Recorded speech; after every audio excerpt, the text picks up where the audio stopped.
जों दिनै बे मोनसे फिजिकेल एसेलेसन जादों जाय मानसिखौ जों गावदों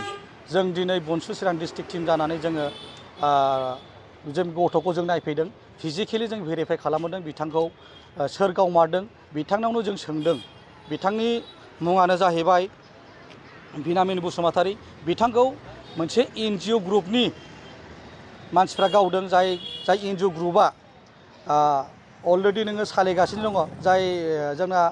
बिटिसिनि इएम मानगोनां रनजित बसुमतारी बिथाङा बे एनजिअखौ सालायदों बे एनजिअ टीमनि मानसिफ्रानो बे बिथांखौ गावदों आरो बिथांनि गावग्रा मानसि मुङा जाबाय मिहिमिया बसुमतारी बिथां बिनामिन बसुमतारी फोरमायनाय बायदिब्ला बे मिहिमिया बिथाङानो गावदों गावजाग्रा बिथाङाबो बे गावग्रा मानसिखौ सिनायखायो बेखौ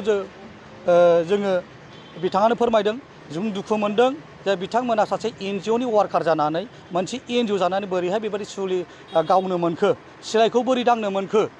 जों बेखौ बनसुनि जाना जों निन्दा खालामगोन जोबोद दुखुनांथाव दिनैनि बे गावसे गावनानै आरो बिथांनि जिथु फोरमायदों गावसे गावनानै बिथांखौ जायगायावनो गारना फैबावदों हस्पिटालसिमबो लाबोबावाखै बेसेबां दुखुनांथाव बेखायनो जों खावलायगोन बा जों बेखौ निन्दा खालामगोन बनसु कन्डेम खालामो बेबायदि इन्सिडेन्ट्सखौ बोरैहाय एनजिअआ बेबायदि नोङो दाय गैयै मानसिखौ बोरैहाय गावखो बिनि सायाव बिजिरनाय जानांगौ सिबिआइ इनकुवारि जानांगौ आरो फरेस्ट डिपार्टमेन्टनि जिथु फरेस्ट डिपार्टमेन्टआ जुदि बाव इनभल्भ दङब्ला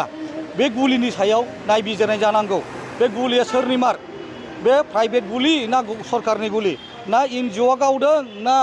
फरेस्ट डिपार्टमेन्टआ गावदों बेखौ नायबिजिरनांगौ सिबिआइ इनकुवारि जानांगौ बेखौनो आं खावलायगोन आरो बिथाङा जुदि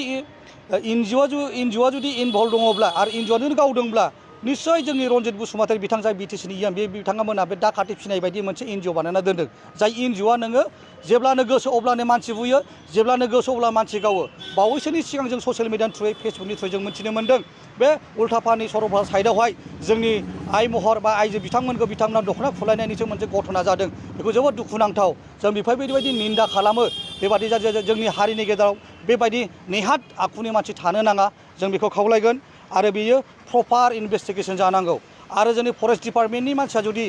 बेखौ सेफगार्ड होदोंब्ला जोंनि डिएफअ बिथाङाबो सासपेन्ड जानांगौ बिथांखौबो जेलाव बिथांनि सायाव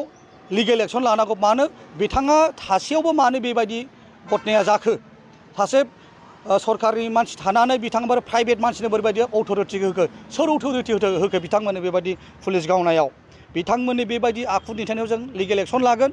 बिथांमोननि सायाव जों एफआइआरबो होगोन आरो बावैसोनि बे घटनानि सोमोन्दै स्क्रुटिनाइज खालामनांगौ आरो बेबायदि घटनाखौ जोङो निन्दा खालामगोन आरो बेखिनिखौ बुंनानै